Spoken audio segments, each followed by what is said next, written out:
welcome to the new series of Drishti IAS. I am Pooja, and in this segment today, we are going to deal with abortion laws in India.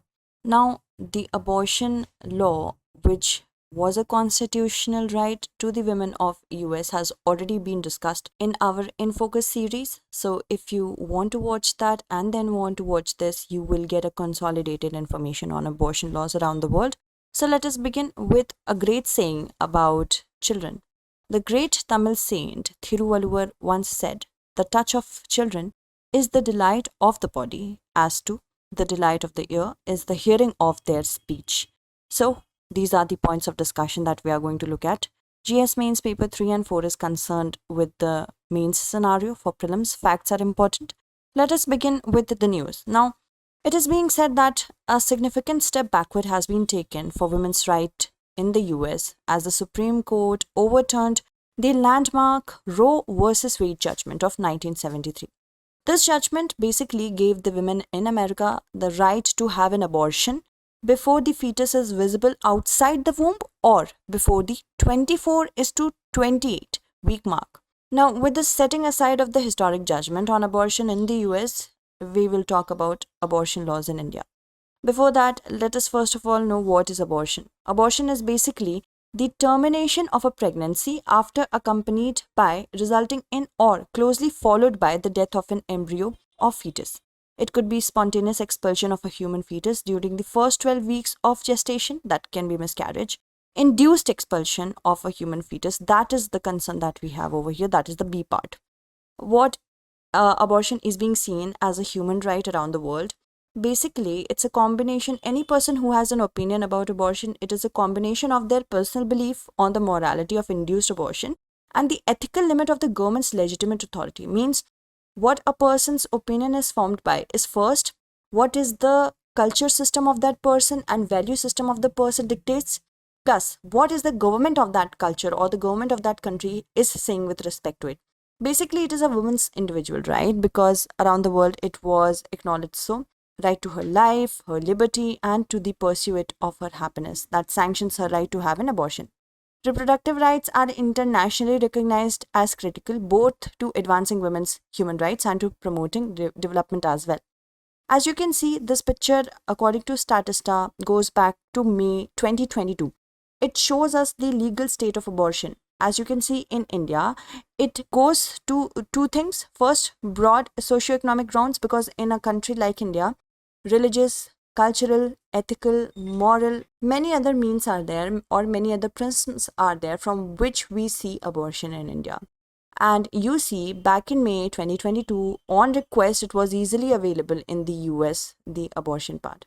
To save the women's life, prohibited entirely. It goes in Mexico, many Latin American countries, South American countries, African countries as well. Okay. So yes, the countries that you see in green, that except for the US, that had on request abortion. Apart from that, you can see the dots which are telling us which country has what. Now, there are certain arguments in favor of abortion. First, bodily sovereignty. That is, a woman has the entire freedom in the world to do whatever she wants with her body. Her life is there, her liberty is there. That also includes aborting the fetus she does not want. Also, to safeguard the life of the fetus, it is important that if the embryo is developing in such a manner that it is carrying diseases or having certain issues that can cause a danger to both the fetus and the mother's life, that can be done. Backstreet abortions will rise if we are not legalizing abortions because, see, such accidents might occur. There is no chance that an accident wouldn't occur after this particular instance, after the particular reverse of the judgment. The women who are involved in such accidents, they will go to backstreet abortions, which are not safe, not hygienic, and not at all, safe to the mother's body and the child's body. It is better to terminate pregnancy at an earlier stage. This is also being said in favor, argumentative favor, because what if the mother abandons the child after birth? It's better to terminate the pregnancy. These are the arguments in favor. What are the against ones? First of all, killing of innocent is a crime, and an embryo or a fetus or a child in a woman's womb is innocent in nature. Significant emotional trauma can be caused after an abortion to a human, and of course we see that we never talk about it, but it's a huge cause of trying not to have abortion. aborting fetuses because they may be disabled, it sends an implicit message that people with disabilities are not accepted into our world. An embryo is a human being entitled to protection, and this is a very big cause. Moving on, let us talk about abortion laws in India. Now you see that in the 1960s, basically in the wake of high number of induced abortions taking place, the Union government ordered the constitution of Shantilal Shah Committee to basically deliberate and discuss on the legislation of abortion in the country. And then the Medical Termination of Pregnancy Act was brought into force in 1971. According to that, basically, it takes into account two things, IPC 312 and 313. Now, this actually is overruled by the MTP because Section 312 says a person who voluntarily causes a woman with child to miscarriage is liable for punishment and attracting a jail term of up to 3 years or fine or both. These are important for prelims. Unless it was done in good faith, where the purpose was to save the life of the pregnant woman, the section makes unconditional abortion illegal in India. Section 313 says a person who causes the miscarriage without the consent of the pregnant woman, whether or not she is in the advanced stages of her pregnancy, shall be punished with life imprisonment or a jail term that could extend to 10 years as well as fine. Now, medical termination of pregnancy is permitted if it is backed by medical opinion. Okay, medical opinion is highly in favor of a termination of pregnancy and is being sought for at least one of the following reasons. Not all, but at least one.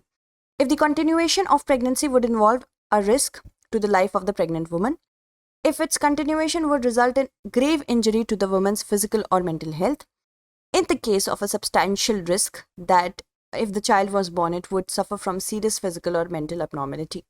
And the pregnancy can be terminated up to 24 weeks of gestational age after the opinion of 2 registered medical practitioners. If the woman is either a survivor or of sexual assault or rape or incest, if she is a minor, if her marital status has changed during the ongoing pregnancy, she might be a widow or divorcee, if she has major physical disabilities or is mentally ill, on the grounds of fetal malformation, incompatible with life, or if the child is born, it would be seriously handicapped. If the woman is in humanitarian settings or disaster or emergency situation as declared by the government. So after 24 weeks gestational age, is it possible for a woman to have her pregnancy terminated? Yes, there is. When there is a proper medical opinion about fetal abnormalities, that could be given by 4-member medical board, which is authorized so by the state under the act. When it is immediately necessary to save the life of the pregnant woman, abortion can be carried out anytime. Single registered medical practitioner can alone do so. Unmarried women can also access abortion under the above mentioned conditions because it does not mention the requirement of spousal consent. And Section 5A of the Act says the protection of the woman or of the privacy of a woman undergoing an abortion should be there. If the doctor reveals any information about the woman, then they could attract a jail term of up to 1 year or a fine or both. Now, there are certain important case laws that we have to look at. First is, of course, D. Rajeswari versus State of Tamil Nadu and others. In this case, it was an unmarried girl of 18 years.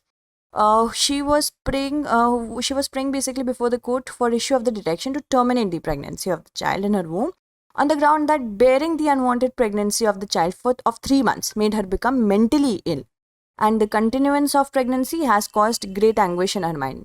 Now, that could result in grave injury to her mental health since the pregnancy was caused by rape. The court basically granted the permission to terminate the pregnancy. Then comes Dr. Nisha Malviya case. The accused basically had committed rape on minor girl aged about 12 years and made her pregnant. And the allegations are that 2 other co-accused took this girl and they terminated her pregnancy. So the charge on them is firstly causing miscarriage without consent of the girl. The court held all the 3 accused guilty of termination of pregnancy, which was not consented by the mother or the girl because the girl was a minor. So because of the status of minor, the permission of the guardian is needed under the act. Okay. Then comes Murari Mohan Kole versus the state 2003. Now here, in this case, a woman wanted to have abortion on the grounds that she has a 6-month-old daughter. She approached the petitioner for an abortion and the petitioner agreed to it. for a consideration. But somehow the condition of the woman worsened in the hospital and she was shifted to another hospital. It resulted in her death and the abortion was not done. So these are the certain cases. Moving on, in the Justice case Swami versus Union of India, that was the, of course, very famous privacy judgment of 2017. The decision, it said that the decision by a pregnant person or whether to continue a pregnancy or not is a part of person's right to privacy as well. That is protected by the Article 21, Life and Liberty. Moving on. In February this year, the Calcutta High Court basically allowed a 37-year-old woman who was 34 weeks into her pregnancy to get a medical abortion as the fetus was diagnosed with an incurable spinal condition. So there are exceptions as well. There are certain opinions and challenges that we have to deal with respect to abortion. First, there are different opinions on termination, if it is humane in nature, inhumane in nature, if abortion should actually be done or not. There are multifarious opinions in a country, religious, culturally diverse country like India. 24-week threshold, how to define it, in the sense that are there enough subjections that have been done if 24-week threshold is enough? Because earlier it was 20 weeks, now it is 24. What if in the coming days it is 30 weeks or 34 weeks and the women who couldn't get abortion because of this threshold right now, it would be very mentally aggravating for them. Abortion to be performed by doctors. Sometimes, it might happen that doctors, for a consideration, they deny to abort a fetus. And the women, they try to do it themselves, or by unhygienic, unhealthy means that could result in their death as well. Now, the law, first of all, has to take care of the liberty of the mother as well as the unborn. First is that. Now, as a hospitable community, we should seek ways of providing support for lonely and frightened mothers, and we need to offer women with unplanned pregnancies as much love and support as they require, because they are already going through so much mental trauma. Okay, moving on, let's look at our question. Critically analyze the gaps that still remain to be addressed in the Medical Termination of Pregnancy Act 2021. Here you can write, just wait, don't go away. Here you can write about the significant step backward of the US Supreme Court, about the US Supreme Court that reversed the landmark judgment, and also under the Medical Termination of Pregnancy Act 2021, unmarried women can also access abortion under the above mentioned conditions. There is no spousal consent, but if she is a minor, then guardian is responsible. So that is also one challenge. MTP requires abortion to be performed only by doctors with specialization in gynecology or obstetrics. However, the Ministry of Health and Family Welfare 2019-2020 report on rural health statistics indicates that there is 70% shortage of them. So these are certain challenges you can write about when we talk about critically analyzing something. That's it for today.